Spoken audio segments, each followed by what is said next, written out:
Satu konsep yang yang baru juga pada zaman moden ini yang panggil neoadjuvant.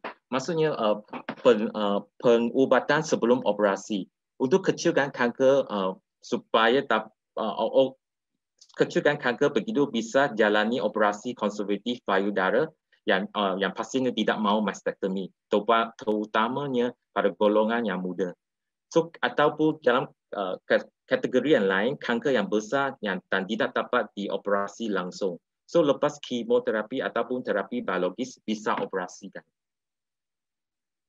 So sebagai salah satu contoh pasien saya menderita kanker yang sangat-sangat lanjutnya stadium, tidak dapat menjalani operasi sebab dapat tahu di sini kanker sangat melekat pada dinding ataupun otot. Jika menjalani operasi pada masa ini, kemungkinan tidak akan bersih dan masih akan melekat pada dinding ini. So pasien ini menjalani perubatan kemo lepas 8 siklus berjaya menjalani operasi ini. So stadium 4, modern era, sebab modern era ini ada pencitraan yang sangat canggih. Sebagai contohnya CT scan, PET scan ataupun MRI. So ini dapat mendeteksikan penyebaran kanker pada tahap awal dan terbatas. Penyebaran terbatas biasanya 5 lesi di otak, paru, hati, kelenjar adrenal, mana-mana tulang dan kelenjar getah pening. So bisa melalui operasi ataupun sinaran berdosis tinggi dan tepat pada sasaran dipanggil stereotaktik, dapat menghancurkan kanker. Ini adalah contoh-contoh pasien saya yang kanker menyebar ke otak, di tulang belakang, di paru, di hati dan kelenjar getah pening. So di sini ada dua term, radio surgery dan saber. Radio surgery lebih kepada otak dan saber ialah untuk badan.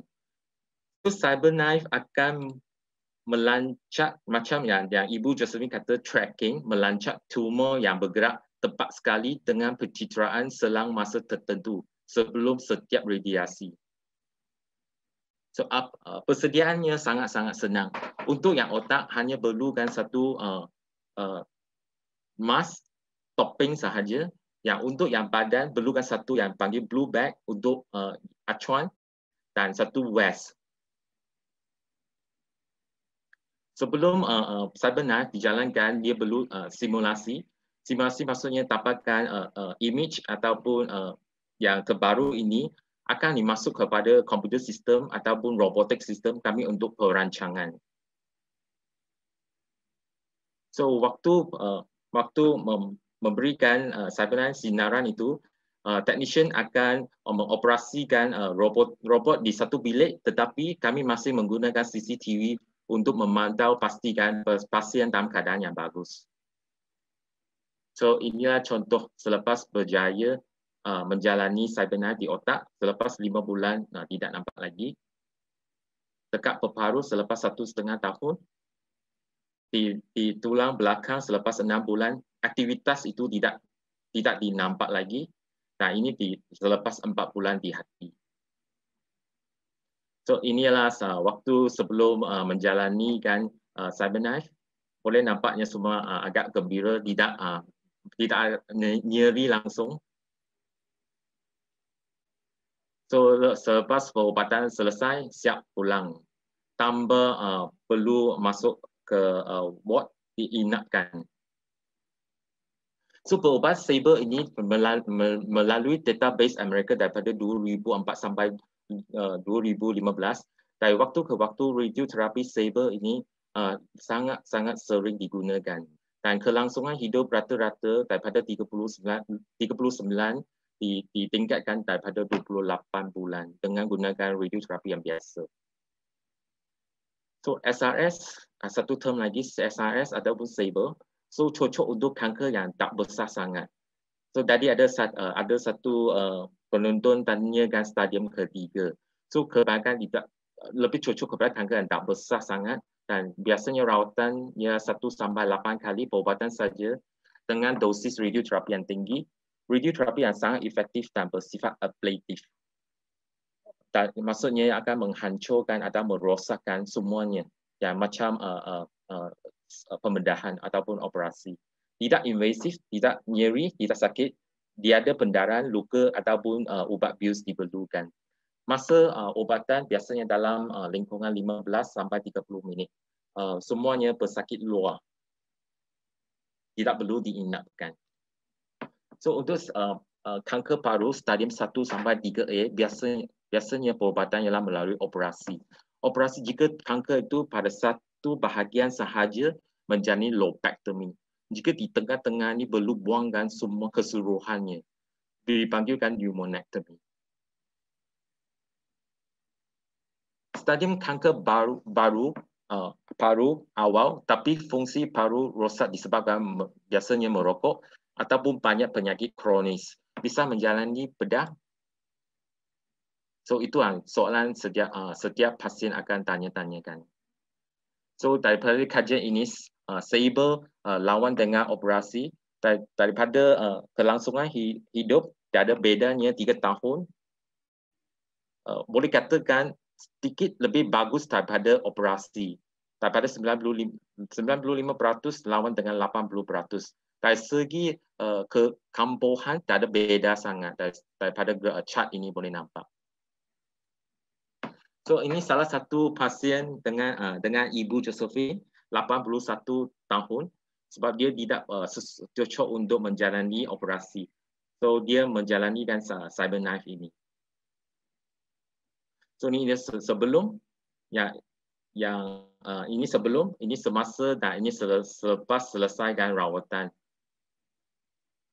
So yang tadi ada penonton tanyakan stadium 3 yang tidak. Stadium 3A bisa operasi. Ada stadium 3A, B dan C tidak bisa dioperasikan. Dia tidak cocok dioperasi, maka perubatan radioterapi bersama dengan kemoterapi selama 4 sampai 6 minggu. Setelah selesai dan melanjutkan imunoterapi selama 1 tahun. Ini dapat memanjangkan kelangsungan hidup yang signifikan. Banding dengan hanya kemoterapi dan radioterapi. So inilah dua maklumat ialah imunoterapi. Boleh dikatakan sekarang stadium ketiga boleh hidup sampai 4 tahun. So peratusan yang boleh hidup sampai 4 tahun ialah 50% lawan dengan 35% yang hanya kemo dan radioterapi saja. Yang dua maklumat ini adalah selepas kemo dan radioterapi lanjutkan rawatan selama 1 tahun dengan imunoterapi. Stadium 4 kanker paru. Rata-rata kelangsungan hidup hanya 8 bulan. Ini telah ditunjukkan 2002 sejak. So perubatan sekarang banyak gunakan targeted therapy dan immunoterapi. Lebih efektif dan panjangkan kelangsungan hidup. Sasaran ataupun target adalah kerosakan genetik yang ada pada sel kanker. Mendeteksikan sasaran memerlukan lab yang berteknologi. So apa yang maksudnya targeted terapi? Sasaran adalah pada kanker sahaja, tidak pada sel-sel normal. So targeted terapi kena pasti target dan menyerang dan merosakkan sel-sel kanker sahaja dengan lebih efektif, tapi kurangkan efek sampingan sebab dia akan menyerang pada sel-sel kanker sahaja yang ada target ataupun sasaran ini. So pengubatannya lebih dipersonalize dengan profil tumor sendiri.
So selain pada itu, untuk mendapatkan atau mendeteksikan sasaran ini perlukan yang teknologi seperti next gene sequencing ataupun dalam bahasa Indonesia dipanggil pengurutan generasi berikutnya PGT. So yang prosedurnya sama, perlukan tisu-tisu biopsi. Selepas itu dia menggunakan teknologi dapatkan DNA daripada setiap sel kanker. So daripada DNA itu kami akan sequence dapat mana yang ada kerosakan pada sequence itu. So ini akan dapat tahu apakah target yang ada pada sel-sel kanker itu. So terdapat ada package yang tidak ada berbeza. Ada yang perlukan deteksi 500 gene, 160 gene atau 50 gene. So yang tujuan deteksikan sasaran ini harus ingatkan mesti ada ubat baru kami nak detect sasaran itu. Jika kami detect gunakan harga atau lumayan untuk menjalanikan tes NGS ini tanpa perubatan tidak akan membawa apa-apa manfaat. So kami akan lebih fokus kepada mana-mana gene yang sudah ada perubatannya supaya dapat menjimatkan bayaran untuk menjalanikan tes-tes yang berteknologi tinggi ini. Harga boleh daripada ringgit Malaysia 6 sampai 7 ribu yang jika dihantar ke seperti ke Amerika boleh sampai 20 lebih ribu ringgit Malaysia. Dari segi biopsi, sebab standard biopsi adalah langsung daripada kanker. Teknologi yang baru ada dipanggilkan liquid biopsi. Maksudnya tidak perlu lagi biopsi daripada kanker itu, hanya mendapatkan darah sahaja. So ini lebih cocok untuk yang kanker kecil tidak bisa biopsi langsung atau lepas biopsi isinya tidak cukup untuk menjalani tes-tes genetik. Tetapi satu keburukan ialah ini hanya dapat tahu genetik info. Apa jenis kanker itu tidak kena pasti. Sebab contohnya non-small cell atau small cell kami tidak pasti tahu, tidak dapat dipastikan. Apa yang kami tahu hanya target ataupun genetic info.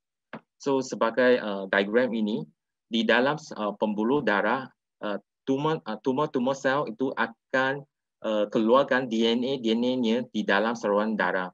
So kami ambilkan darah itu untuk detekkan kanker sel punya genetik. Nah, lepas itu dapat bisa tahu apakah target atau sasaran itu daripada informasi DNA ini. So yang popular adalah imunoterapi. So ini adalah diagram untuk menerangkan apa maksudnya imunoterapi. So tumor sel ini adalah tumor sel dan ini adalah sistem imun pertahanan badan. So dari segi imunologi, tumor sel sepatutnya dianggap sebagai asing. Sistem imunasi sepatutnya akan menyerang ataupun membunuhkan tumor sel. Tetapi sebab tumor sel keluarkan ini reseptor dan memberikan satu signal kepada sistem imun badan mengatakan dia bukan asing, dia dianggap sebagai salah satu normal sel badan. So itulah sistem pertahanan badan tidak dapat menyerang atau membunuhkan sel-sel kanker. So tumor killing off. Dengan rawatan perubatan imunoterapi ini, ubat yang dipanggil anti-PD-L1 atau PD-1, dia akan menutup pada reseptor ini supaya dia ada interaksi di antara PD-L1 dengan PD-1 ini. So berjayalah sistem pertahanan dapat mencamkan sebagai sel asing seperti contohnya bakteria, virus dan start mulai menyerang dan membunuhkan kanker sel. So perubatan stadium 4 kanker, penyebaran yang terbatas, maksudnya kurang daripada 5 lesi yang cocok untuk perubatan CyberKnife. Sampel biopsi diperlukan untuk mendeteksikan genetik yang rosak sasaran terapi. test PD-L1 ekspresi untuk cocok untuk imunoterapi atau tidak. So jika cocok untuk targeted ataupun imunoterapi, baru gunakan kemoterapi pada waktu moden ini.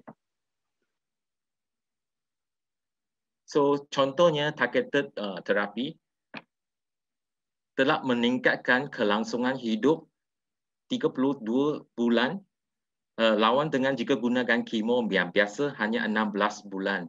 Boleh dikatakan ini meningkatkan kelangsungan hidup selama 2 kali lipat. So yang biasa-biasa yang kami nampaknya efek sampingan adalah macam jerawat ataupun rashes pada muka. Ini adalah pada ringan grade 1, ini yang lebih serius dengan grade 3. So ataupun luka-luka pada jari yang sering kami jumpa adalah diarrhea. Yang inilah sering kami nampak pasien yang mendapatkan targeted terapi yang senang dirawatkan dengan efek sampingannya. So imunoterapi boleh nampak banyak jenisnya imunoterapi, tapi kelangsungan hidup semuanya lebih kurang 22 tahunnya, 20 lebih bulan ataupun 2 tahun.